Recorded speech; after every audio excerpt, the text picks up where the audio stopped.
পাপাচারের এমন কষ্ট হয়, পাপাচারের আত্মাটা বের হতে চায় না, কিন্তু ফেরেশতারা বের করতে চায়। এবার আত্মা বের করে, ফেরেশতা বের হতে চায় না, তারপরও বের করে। যখন ফেরেশতারা আত্মাটা বের করার পর ফেরেশতারা তখন অন্যদিকে তাদের নাকটাকে ঘুরিয়ে রাখে আর বলে, ছি ছি, এত দুর্গন্ধ আমাদের জিন্দেগিতেও আমাদের নাকে লাগে নাই। আর বলে, একদল ফেরেশতারা এসে বলে, তাড়াতাড়ি এই তার আত্মাটাকে আমাদের সালার বস্তার মধ্যে দিয়ে দাও। সালার বস্তার মধ্যে যখন এই আত্মাটা নিয়ে আসমানের দিকে রওনা হয়, যখন তারা তাড়াতাড়ি আসমানের দিকে রওনা হয়, যখন আসমানের দরজা খুলবে, ফেরেশতারা যিনি দারোয়ান আছেন ইসমাইল, তিনি আসমানের দরজা খুলবেন। এর মধ্যে প্রথম আসমানের দরজা খুলবে, এর মধ্যে আল্লাহ রাব্বুল আলামিন ফেরেশতাদেরকে বলেন, ও আমার ফেরেশতারা, এই পাপী বান্দার আত্মাটা আর উপরে উঠানোর দরকার নাই, আসমানের দিকে নেওয়ার দরকার নাই। উকতুবু কিতাব আব্দি ফি সিজ্জিন, বান্দার আমলনামাটা তুমি সিজ্জিন নামক ভয়ঙ্কর জেলখানার ভিতরে লিপিবদ্ধ করে দাও। নাউজুবিল্লাহ। আল্লাহ রাব্বুল আলামিন যে ঈমানদারদেরকে মৃত্যু দান করেন,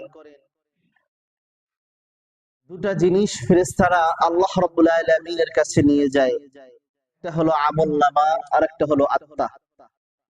আর ঈমানদারের একটা জিনিস জমিনে থেকে যায়, সেটা হলো দেহ। ঈমানদারের বডিটা শুধু দুনিয়ার জমিনের মধ্যে থাকে, আর আমলনামাটা এবং আত্মাটা কোথায় নিয়ে যায়? আরশ। আল্লাহ রাব্বুল আলামিন সাত আসমানের উপরে, রব্বে কারীম এই আমলনামাটা এবং আত্মাটা ফেরেশতারা আল্লাহ রাব্বুল আলামিনের কাছে এটা নিয়ে যায়। তো আল্লাহ রাব্বুল আলামিন ফেরেশতাদেরকে এলান করেন, ও ফেরেশতারা, আমার এই বান্দার আমলনামাটা উকতুবু কিতাবা আব্দি ফি ইল্লিয়িন, বলে তোমরা সাত আসমানের উপরে বান্দার আমলনামা নিয়ে এসেছো, আর উপরে উঠানোর দরকার নাই। আমার এই প্রিয় বান্দার আমলনামাটা তোমার ইল্লিন নামক জায়গায় লিপিবদ্ধ করে দাও। সুবহানাল্লাহ।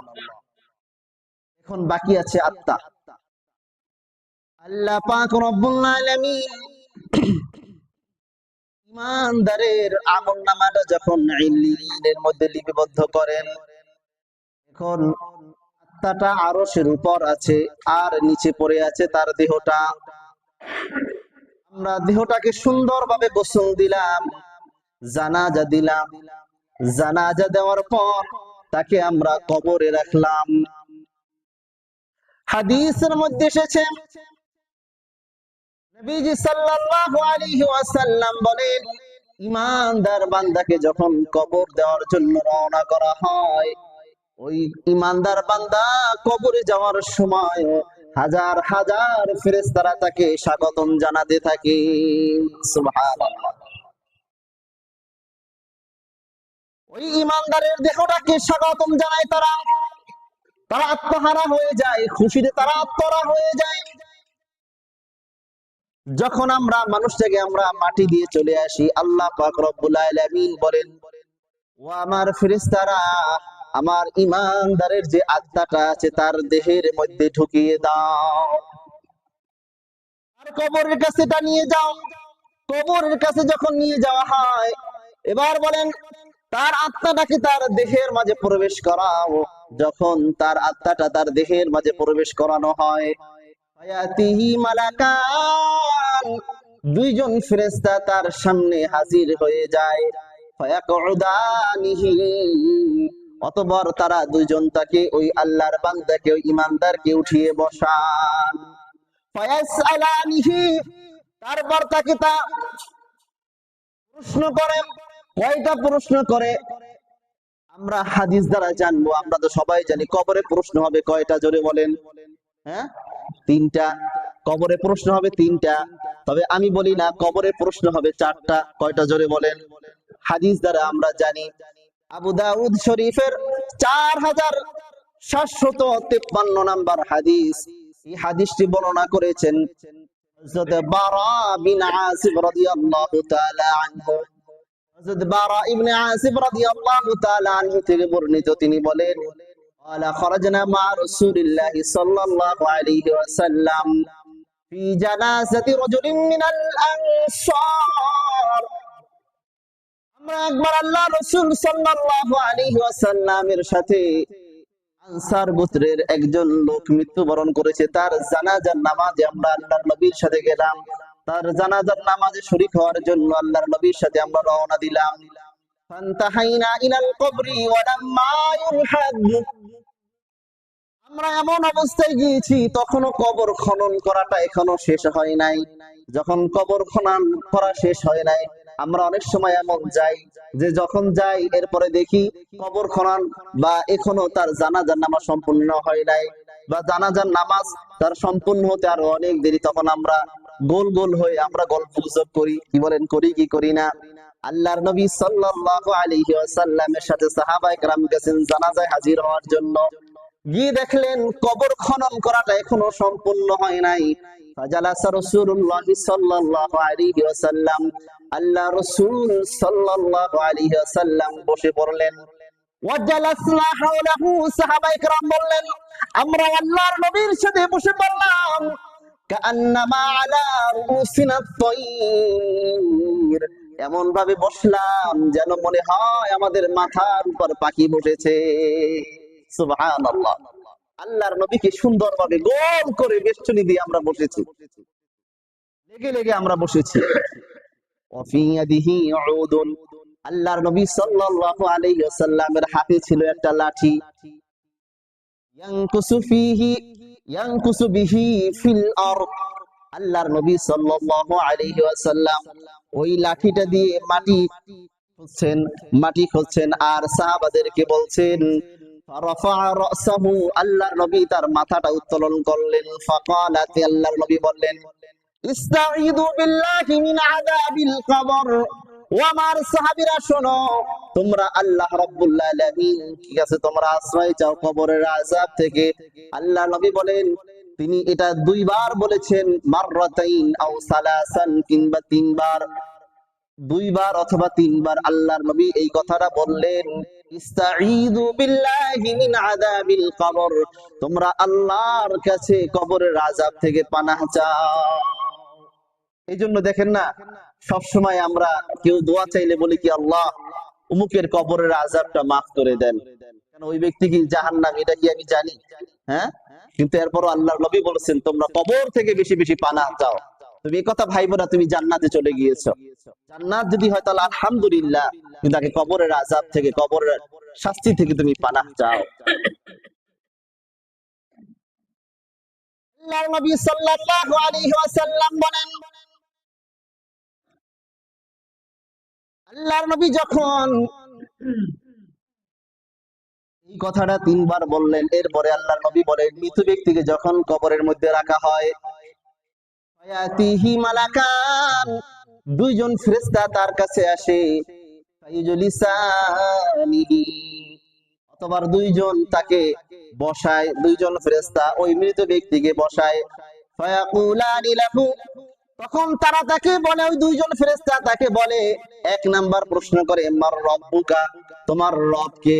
ফায়াকুলু রাব্বি আল্লাহ, বান্দা তখন সাথে সাথে বলে ফেলে রব্বি আল্লাহ, আমার রব আল্লাহ।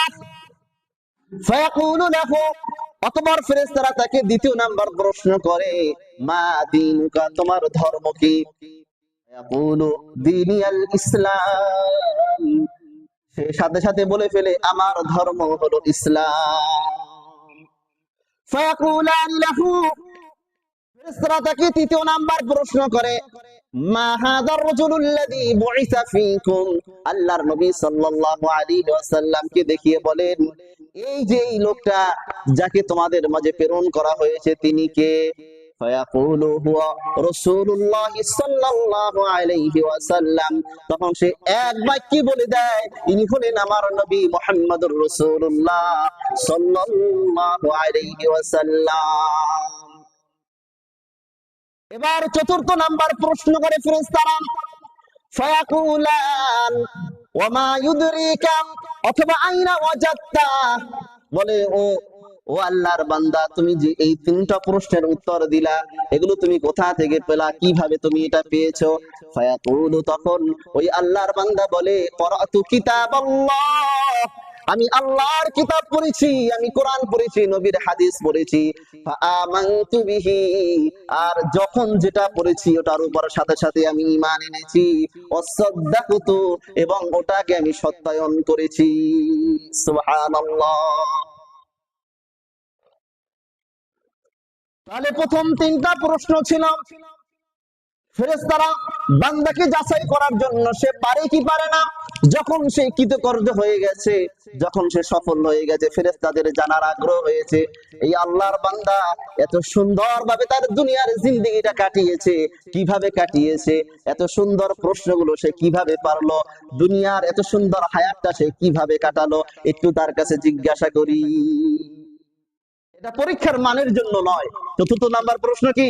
পরীক্ষার জন্য নয়, এটা ফেরেশতারা জানার জন্য। তখন সে বলে, আমি আল্লাহর কিতাব পড়েছি, আর যখন যেটা পড়েছি সেটার উপরে আমি ঈমান এনেছি। আমি আল্লাহর কিতাব পড়েছি এবং যখন আল্লাহর বিধান যেটা পেয়েছি সেটাকে আমি সত্যায়ন করেছি। জোরে বলেন সুবহানাল্লাহ। সূরা ইব্রাহিমের 27 নম্বর আয়াতের মধ্যে আল্লাহ রাব্বুল আলামিন বলেন, ইউসাব্বিতুল্লাহুল্লাযীনা আমানু বিল কওলিস সাবিতি ফিল হায়াতিদ দুনিয়া ওয়া ফিল আখিরাহ। আল্লাহ রাব্বুল আলামিন ঈমানদারদেরকে মজবুত কথা দ্বারা আরো মজবুত করে দিবেন, পার্থিব জীবনে এবং আখিরাতের জীবনে। জোরে বলেন সুবহানাল্লাহ। এই কথার অর্থ কি? যখন ফেরেশতাদের সাথে ওই আল্লাহর বান্দার সাথে এমন কথা তো চলতে থাকবে, ফায়ুনাদি মুনাদিম মিনাস সামাই, তখন আসমান থেকে একজন ঘোষক অর্থাৎ আল্লাহ রাব্বুল আলামিন ঘোষণা দিবেন। আল্লাহ রাব্বুল আলামিন বলবেন, আন্না কদ সাদাকা আবদি, নিশ্চয়ই আমার বান্দা সে সত্য বলেছে। জোরে বলেন সুবহানাল্লাহ। ফাআফরিশুহু মিনাল জান্নাহ, সুতরাং তোমরা তাকে জান্নাতের পোশাক পরিয়ে দাও, জান্নাতের বিছানা বিছিয়ে দাও। ওয়াফতাহু লাহু বাবাম মিনাল জান্নাহ, আর তোমরা তার জন্য জান্নাতের দরজাগুলো তোমরা খুলে দাও, জান্নাতের একটা দরজা তার জন্য খুলে দাও। ওয়া আলবাসুহু মিনাল জান্নাহ, দুনিয়ার মানুষ তাকে 3টা কাপড়ে প্যাকেট করেছে, 3টা কাপড় দিয়ে পাঠিয়েছে, সুতরাং তোমরা তাকে জান্নাতে কাপড়ে তোমরা সুসজ্জিত করে দাও। সুবহানাল্লাহ। ক্বালা ফায়াতিহি মিন রূহিহা ওয়া তিবিহা, অতঃপর যখন জান্নাতের দরজাগুলো যখন খোলা হবে, জান্নাত থেকে সুগন্ধিগুলো তার কাছে আসতে থাকবে, জান্নাত থেকে সুগন্ধিগুলো তখন তার কাছে আসতে থাকবে, আসতে আসতে এত সুন্দর তার কবরটা সুগন্ধে ভরে যাবে। ক্বালা ইফতাহু লাহু, আল্লাহ রাব্বুল আলামিন তখন তাকে বলবেন, ফেরেশতাদেরকে বলবেন, ওয়া ইফতাহু লাহু ফিহা মাদ্দা বাসারিহি, জান্নাত পর্যন্ত ওই বান্দার দৃষ্টি শক্তিটা তুমি তৈরি করে দাও। সুবহানাল্লাহ। এবার বান্দা শুয়ে আছে কবরে, কিন্তু তার নজর জান্নাতের দিকে। জান্নাতের মধ্যে যত নাজ নিয়ামত আছে সব দেখতে থাকবে, হুরদেরকে দেখতে থাকবে। যখন জান্নাতের মধ্যে এত সুন্দর নাজ নিয়ামত সে কবরে বসে দেখবে, তখন সে হুরদেরকে ধরতে যাবে, জান্নাতের নাজ নিয়ামত ধরতে যাবে। আল্লাহ রাব্বুল আলামিন বান্দাকে ডাক দিয়ে বলবেন, ও বান্দা তুমি থামো। নাম আনুমাতিল আরুশ, ও বান্দা তুমি থামো, বাসর রাতের নবদুলার মতো তুমি ঘুমিয়ে যাও। লা ইউকাযু ইল্লা আহাব্বা আহলিহি, যাকে তার প্রিয়তমা ছাড়া আর কেউ ডাক দেয় না। আল্লাহ রাব্বুল আলামিন বলবেন, বান্দা থামো থামো, একটু ধৈর্য ধরো, তুমি বাসর রাতের নবদুলার মতো তুমি ঘুমিয়ে যাও।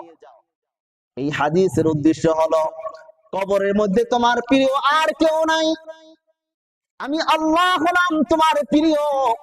তুমি সারা জীবন আমাকে তুমি অগ্রাধিকার দিয়েছো, আমার হুকুম তুমি পালন করেছো, আর তুমি এখন আমার বাড়িতে তুমি বেড়াতে আসছো, এখন থেকে তোমার জিম্মাদার আমি আল্লাহ রাব্বুল আলামিন।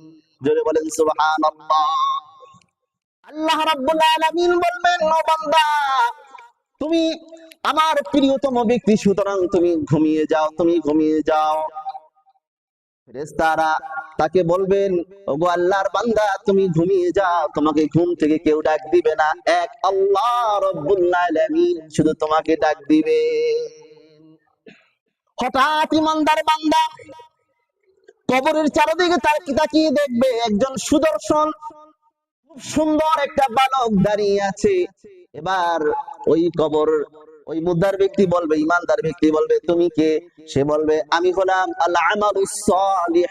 তুমি যে দুনিয়ার জমিনের ভিতরে যত ভালো আমল করেছো, দুনিয়ার জমিনের মধ্যে যত ভালো নেক কাজগুলো করেছো, যত দান সদকা করেছো, আমি হলাম তোমার ওই নেক আমল।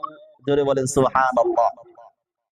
এটা হলো ইমানদার ব্যক্তি। যারা ইমানদার ব্যক্তিদের অবস্থাটা এমন হবে।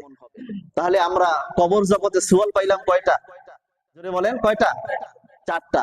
চারটা কিন্তু সবার জন্য নয়। এটা যারা ইমানদার, কবরে মূলত প্রশ্ন হবে তিনটা। কবরে মূলত প্রশ্ন কয়টা? তিনটা। কিন্তু যারা ইমানদার এদের জন্য হবে চারটা। ইমানদার যখন তিনটা প্রশ্নের উত্তর দিয়ে দিবে, তখন ফেরেশতারা তার জানার জন্য আগ্রহী হয়ে যাবে, তুমি যে এত সুন্দর প্রশ্ন উত্তর দিলা, তুমি এত সুন্দর দুনিয়ার জিন্দেগিটা কাটাইলা, কিভাবে তুমি পেয়েছো এটা? তখন সে বলবে, করাতু কিতাবাল্লাহ, আমি আল্লাহর কিতাব পড়েছি।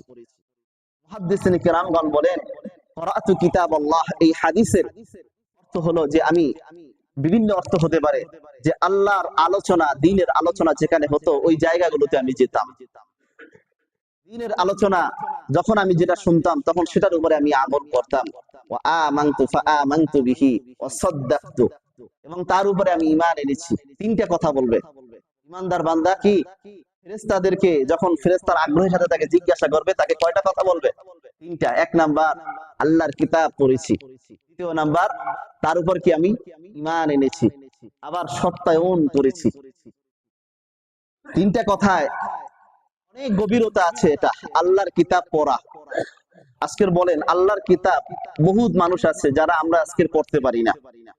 বলেন এমন মানুষ আছে কি নাই? জোরে বলেন। কোরআন পড়তে পারি না এমন মানুষের সংখ্যা আছে কিনা? বহুত মানুষ আছে যার বয়স 60 বছর 70 বছর পার হয়ে গেছে, কবর জগতে আমরা পাড়ি জমাচ্ছি, কিন্তু আমি কোরআন পড়তে পারি না। তাহলে আমি ফেরেশতাদের সামনে কি উত্তর দিব এটা? এরপরে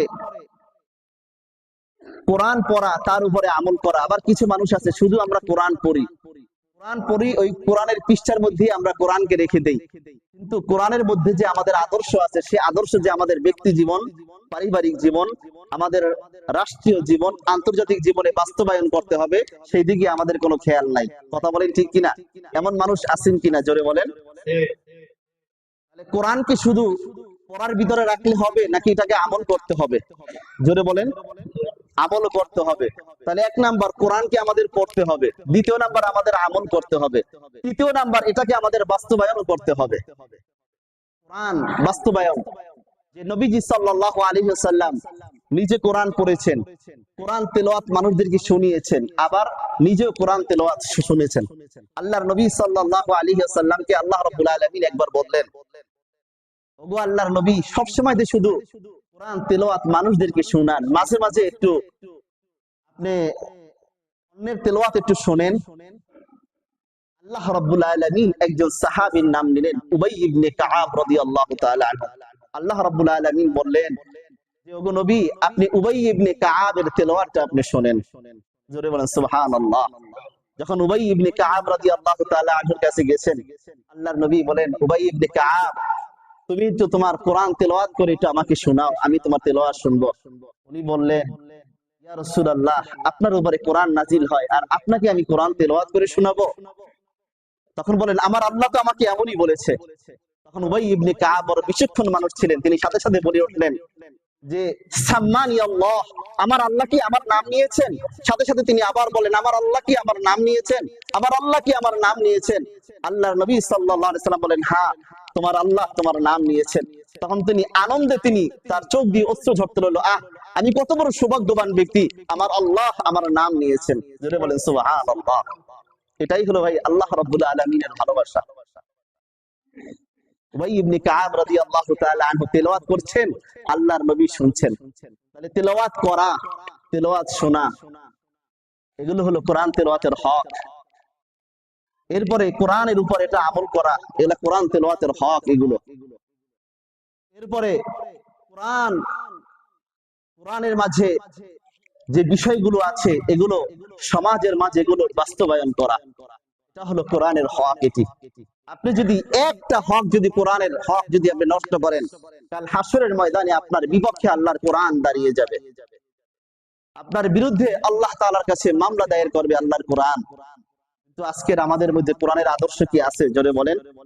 আচ্ছা, আপনি একটা জিনিস বলেন, কোরআন এটাকে আমাদের বাস্তবায়ন করতে হলে এটার উপরে আমাদের আমল করতে হবে, এটার জন্য আপনি চেষ্টা আপনি কতটুকু করেছেন? অনেকে আছে আমরা চেষ্টা করি গণতান্ত্রিক পদ্ধতিতে, আমরা চেষ্টা করি, আমরা মনে করি একদল যাবে আর একদল আসবে। আবার যারা কোরআনের বাণী যারা মুখে বুলায়, আমরা এদেরকে মনে এই তো মনে হয় কোরআনের বাণী চলে আসছে।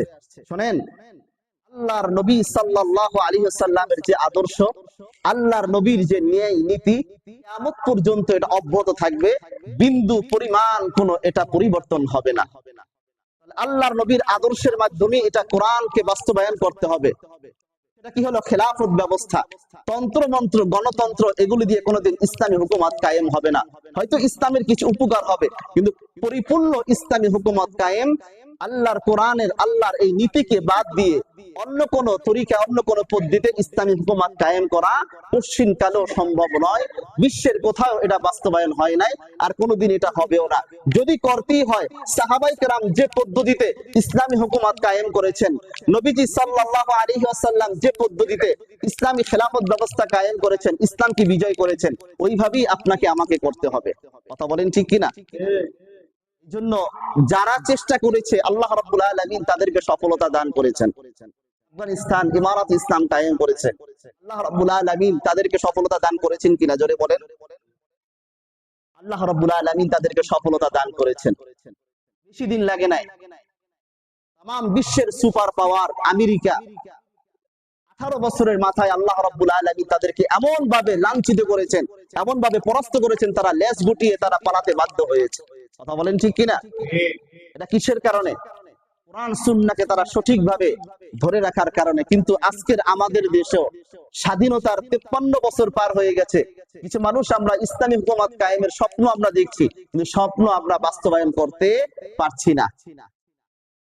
আর এটা তখনই পারবো যখন আমরা আল্লাহর নবীর তরিকা মোতাবেক যখন আমরা চলবো, তখন আমরা পারবো এটা। কিন্তু এই যে আল্লাহর নবীর তরিকা মোতাবেক না চলার কারণে ক্ষতিগ্রস্ত আমাদের কি হচ্ছে? এটা দেখেন, প্রত্যেকটা সেকশন, প্রত্যেকটা জায়গায় আজকের ইসলামের বিরুদ্ধে কাজ চলছে। এটা কেমন ভাবে কাজ চলছে? সুদী অর্থ ব্যবস্থার প্রচলন আছে কিনা জোরে বলেন? বরং এমন অবস্থা, এমন ব্যাপকভাবে সুদী অর্থ ব্যবস্থা এখন চলতেছে, সুদী অর্থ ব্যবস্থা ছাড়া মানুষের চলা যে সম্ভব, এটা মানুষ এখন কল্পনাও করতে পারে না। মানুষের অবস্থাটা এখন এমন হয়ে গেছে।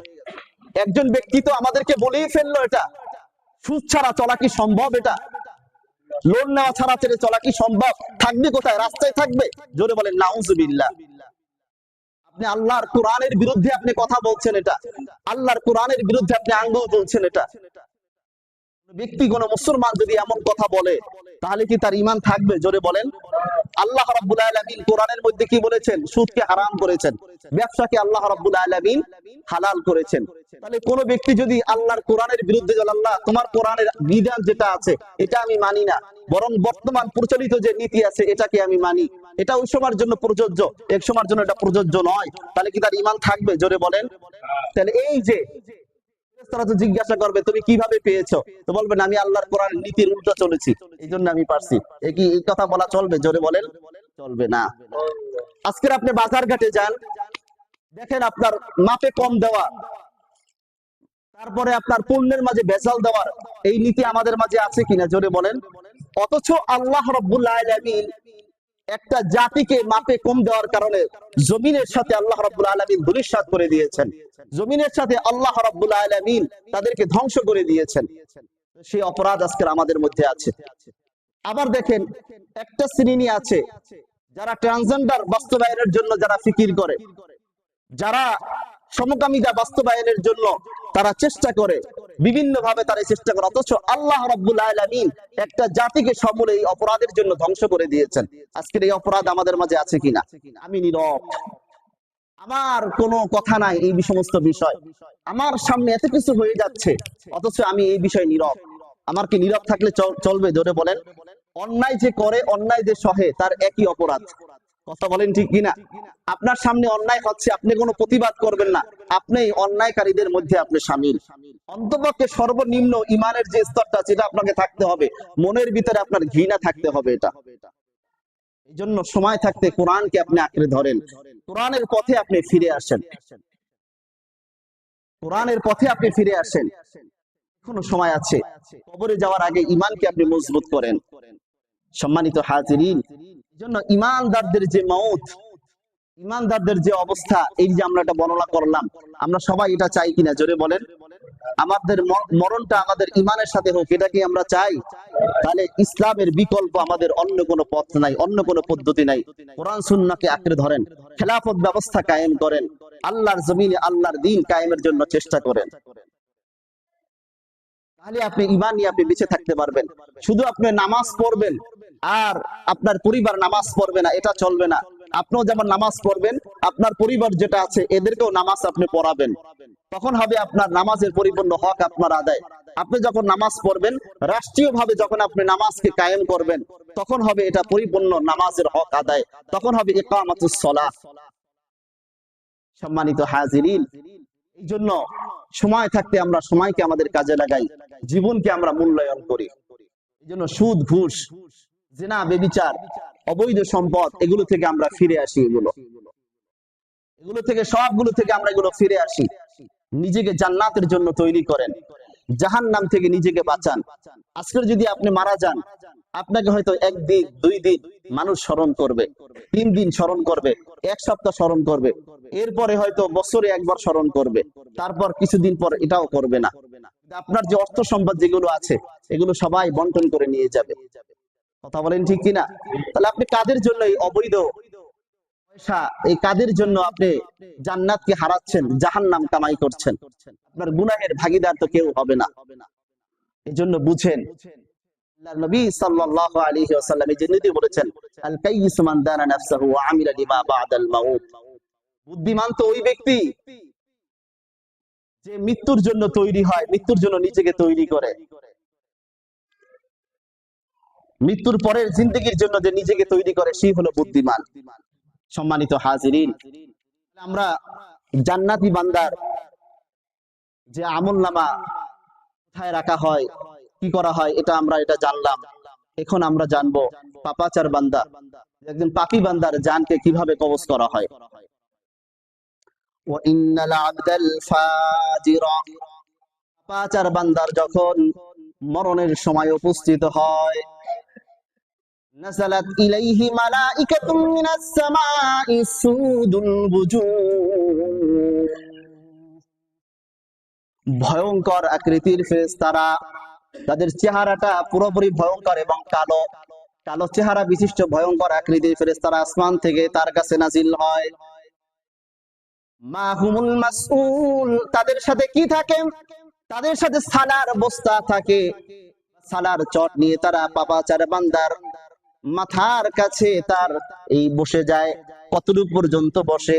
পাপাচার বান্দার নজর যতদূর পর্যন্ত যায়, তার দৃষ্টি যতদূর পর্যন্ত যায়, ফেরেশতা ওই পর্যন্ত বসে যায়। আর এক বর্ণনায় এসেছে, তার সাথে তারা বিভিন্ন জিনিস দিয়ে ওই ফেরেশতারা যখন তাদের সাথে বিভিন্ন জিনিস নিয়ে আসে, এসে তাকে তখন থেকে পা থেকে কষ্ট দেওয়া আরম্ভ করে, পাশ থেকে তাকে বড় বড় হামারি থেকে এটা দিয়ে তাকে মারা আরম্ভ করে। কোন বর্ণনায় আছে তার প্রথম নাভি পর্যন্ত এভাবে তাকে মারতে থাকে। এরপরে আরেক বর্ণনায় আছে তাকে মারতে মারতে কলিজা পর্যন্ত গোড়া থেতলে ফেলে। নাউজুবিল্লাহ। নবীজি সাল্লাল্লাহু আলাইহি ওয়াসাল্লাম বলেন, হাত্তা ইয়াজিউ ইলা মালাকিল মাউত, যখন মালাকুল মাউত নামক ফেরেশতারা যখন তার কাছে আসে, ওই মরণের ফেরেশতারা ভয়ঙ্কর আকৃতিতে যখন তার সামনে উপস্থিত হয়, উপস্থিত হওয়ার পর বলেন, আইয়াতুহান নাফসুল খাবিসা, হে খারাপ আত্মা, তুই বের হ। তোর রব তোর প্রতি অসন্তুষ্ট। জোরে বলেন নাউজুবিল্লাহ। এই কথা বলে যখন তার আত্মাটা বের করা হবে, হাদিসের মধ্যে এসেছে যখন এই আত্মাকে বলা হয় তোর রব তোর প্রতি অসন্তুষ্ট, তখন আত্মাটা আর বের হতে চায় না। তখন ফেরেশতারা জোরাজুরি করে আত্মাকে বের করার জন্য। নবীজি সাল্লাল্লাহু আলাইহি ওয়াসাল্লাম বলেন তার রূহটা কেমন কষ্টে বের হয়। লোহা রুইয়ের মধ্যে যদি, লোহাকে যদি একটা রুইয়ের মধ্যে ঢুকানো হয়, ওই ঢুকানোর পরে ওই রুই থেকে লোহাটাকে বের করা যতটা কষ্টকর।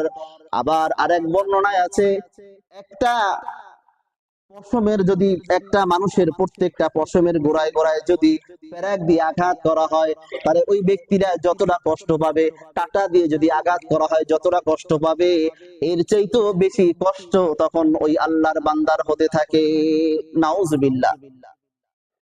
পাপাচারের এমন কষ্ট হয়, পাপাচারের আত্মাটা বের হতে চায় না, কিন্তু ফেরেশতারা বের করতে চায়। আত্মা বের হতে চায় না, তারপরও বের করে। যখন ফেরেশতারা আত্মাটা বের করার পর ফেরেশতারা তখন অন্যদিকে তাদের নাকটাকে ঘুরিয়ে রাখে আর বলে ছি ছি, এত দুর্গন্ধ আমাদের জিন্দেগিতেও আমাদের নাকে লাগে নাই। আর বলে একদল ফেরেশতারা এসে বলে তাড়াতাড়ি এই তার আত্মাটাকে আমাদের সালার বস্তার মধ্যে দিয়ে দাও। সালার বস্তার মধ্যে যখন এই আত্মাটা নিয়ে আসমানের দিকে রওনা হয়, যখন তারা তাড়াতাড়ি আসমানের দিকে রওনা হয়, যখন আসমানের দরজা খুলবে ফেরেশতারা, যিনি দারোয়ান আছেন ইসমাইল, তিনি আসমানের দরজা খুলবেন। এর মধ্যে প্রথম আসমানের দরজা খুলবে, এর মধ্যে আল্লাহ রাব্বুল আলামিন ফেরেশতাদেরকে বলেন, ও আমার ফেরেশতারা, এই পাপী বান্দার আত্মাটা আর উপরে উঠানোর দরকার নাই, আসমানের দিকে নেওয়ার দরকার নাই। উকতুবু কিতাব আব্দি ফি সিজ্জিন, এই বান্দার আমল নামাটা তুমি সিজ্জিন নামক ভয়ঙ্কর জেলখানার ভিতরে লিপিবদ্ধ করে দাও। নাউজুবিল্লাহ। আমরা তার দেহটাকে কবরের মধ্যে দাফন করলাম। কবরের মধ্যে দাফন করার পর তার আত্মাকে যখন তার দেহের মধ্যে ফিরিয়ে দেওয়া হয়, আল্লাহর নবী সাল্লাল্লাহু আলাইহি ওয়াসাল্লাম বলেন ওই ফিরিয়ে দেওয়ার সাথে সাথে ফেরেশতারা তাকে প্রশ্ন করে। দুইজন ফেরেশতা তার কবরের কাছে হাজির হয়ে যায়। হাজির হয়ে তাকে বসানোর পরে তাকে জিজ্ঞাসা করেন তোমার রবকে, মার রব্বুকা? সে বলে হা হা লা আদরি, আমি জানি না, আমি জানি না।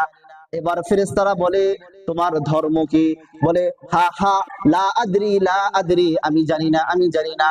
এরপর নবীজি সাল্লাল্লাহু আলাইহি ওয়াসাল্লামকে বলে মান হাদার রাজুল বুইসা ফীকুম, এই লোকটাকে যাকে তোমাদের মাঝে প্রেরণ করা হয়েছে। তখন সে বলে হা হা লা আদরি, লা আদরি, আমি এটা জানি না, আমি এটা জানি না।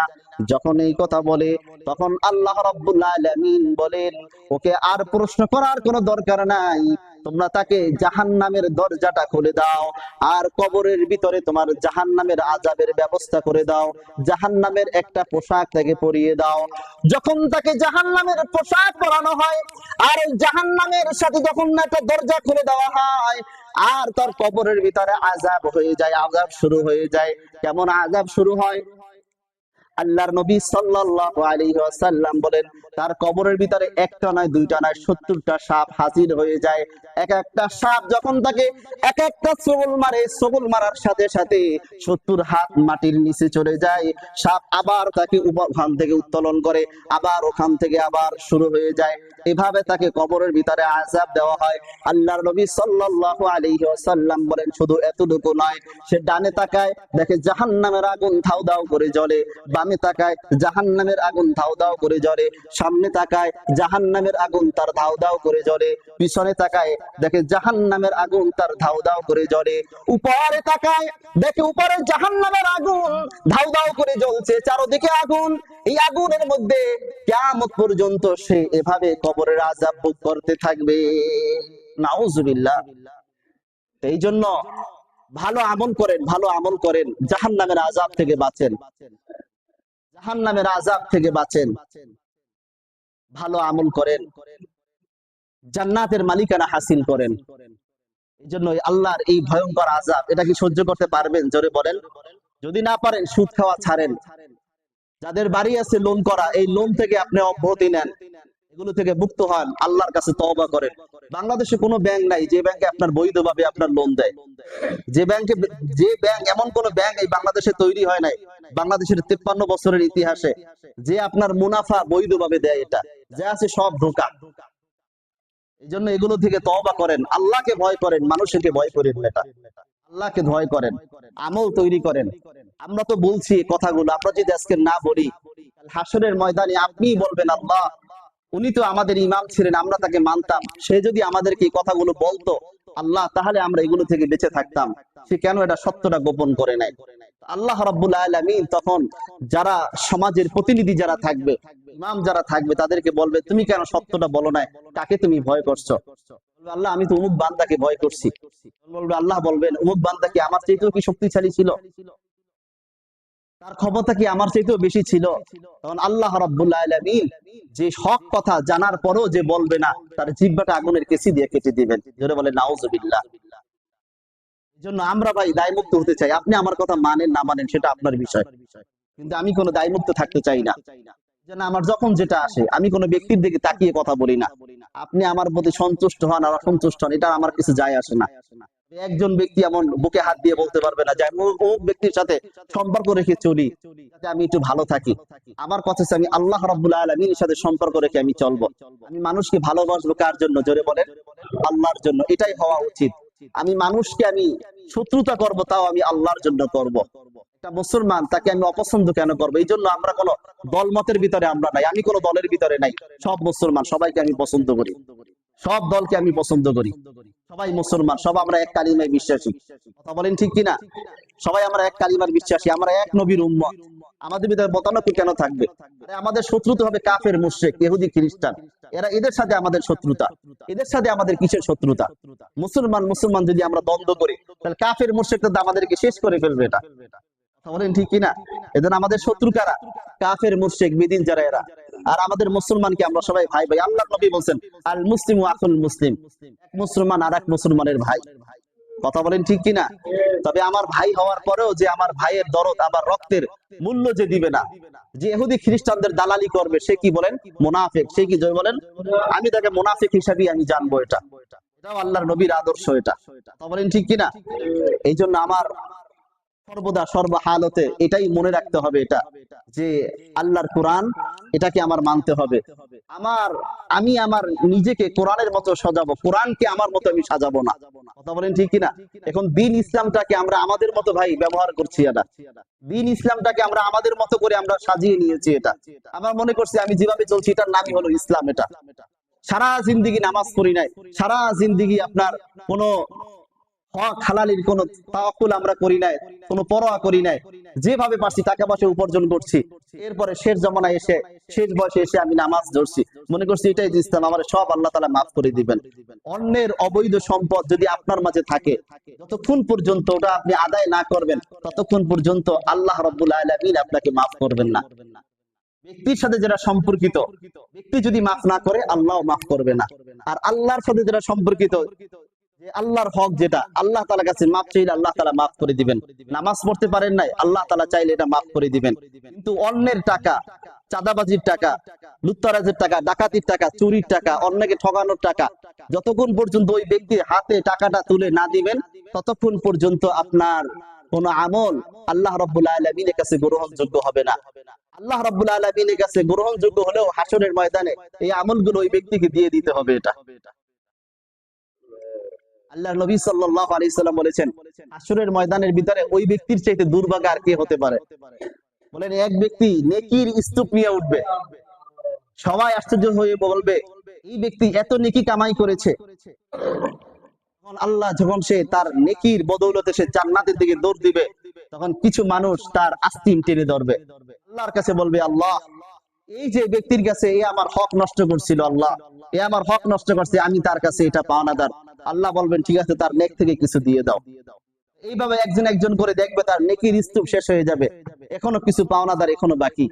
আল্লাহ রাব্বুল আলামিন বলবেন যে, আল্লাহ রাব্বুল আলামিনের কাছে ফেরেশতারা যাবে, বলবে, আল্লাহ তার পাওনা শেষ করতে করতে নেকির স্তূপ সব শেষ।